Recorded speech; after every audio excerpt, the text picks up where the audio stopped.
Welcome all. This is the single phase induction motor test bench.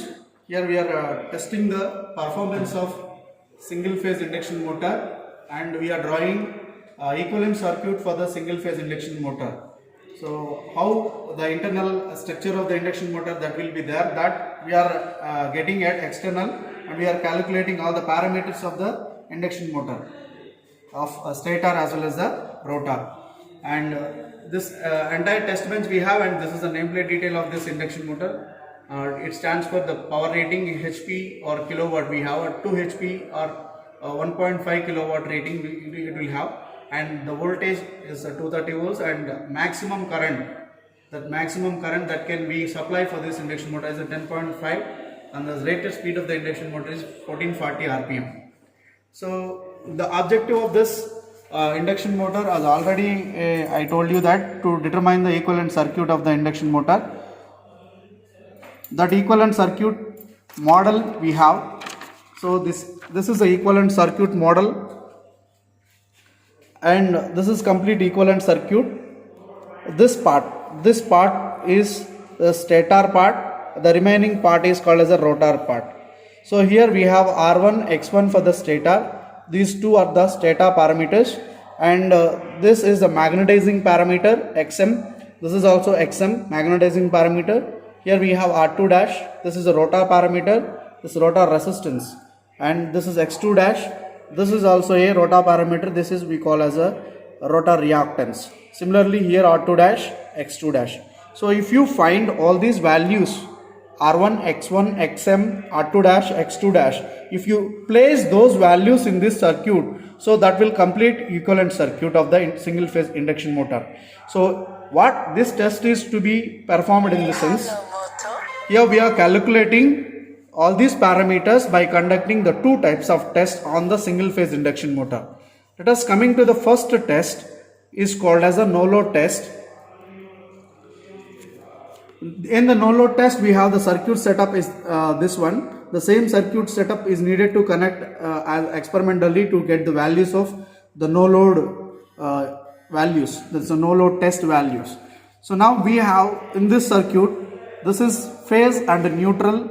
This is the input supply what we need to give, and the control of this voltage will be obtained from the single phase auto transformer. So this is a single phase auto transformer. Here it is acting as a starter also, and we have the voltage measurement is taken from the voltmeter, which is having a 0 to 300 volts, and the ammeter, so it is having the range of 0 to 10 amperes, and one more meter, that is wattmeter, is required. This entire setup is called as wattmeter. So this is LPF, low power factor meter, wattmeter. So this wattmeter is also needed to connect.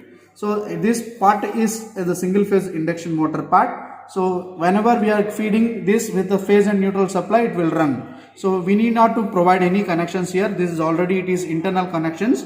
We have brought it in the external for understanding purpose. And this is the no load test. Here we will be getting a no load values of the test. That is no load voltage, no load current, and no load power from the wattmeter. Similarly, we need to conduct one more test. This is what here we called as a blocker rotor test. This is actually we are calling as a short circuit test. We are not directly short circuiting the machine. We are short circuiting indirectly by means of a brake drum. So this is what this setup is called as a brake drum.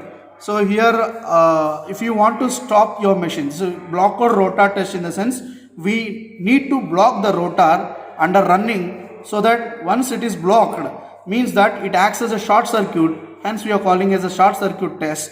So I need to block the rotor by means of external force here. So this is I will put some additional weights on this to block the rotor, and I will take the remaining values of the circuit that we have. Similar to the no load test, we here also we have in the short circuit test or blocker rotor test, the same supply I am giving, and here I am giving an auto transformer, single phase auto transformer, and from the single phase auto transformer other connections are given. Here single phase auto transformer act as a short starter, and so that voltage and current and power I am measuring. Here the voltage is a short circuit voltage.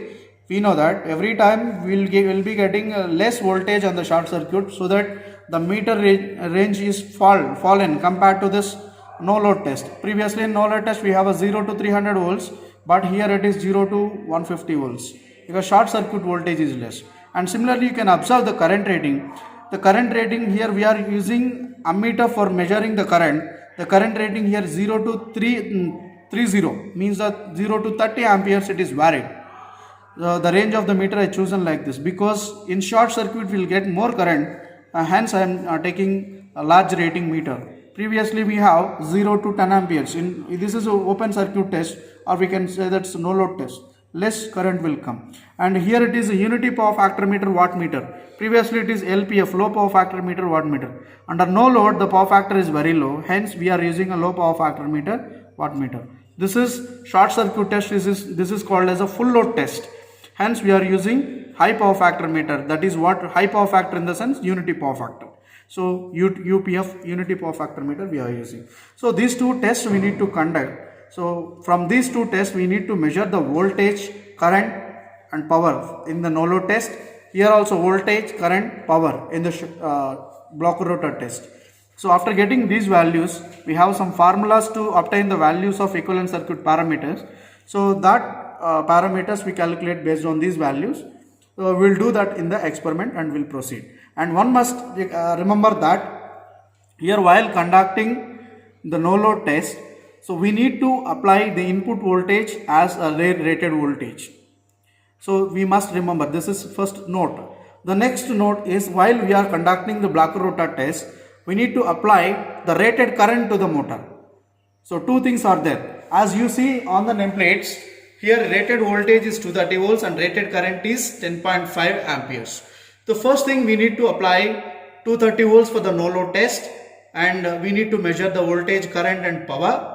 Next, in short circuit test, that is block rotor test, we need to apply the 10.5 amperes, that is maximum allowable current to the machine. So that we need to apply that current and we will measure again the voltage, current and power that is related to the short circuit. So this is what entire experiment it is saying to determine the equivalent circuit parameters.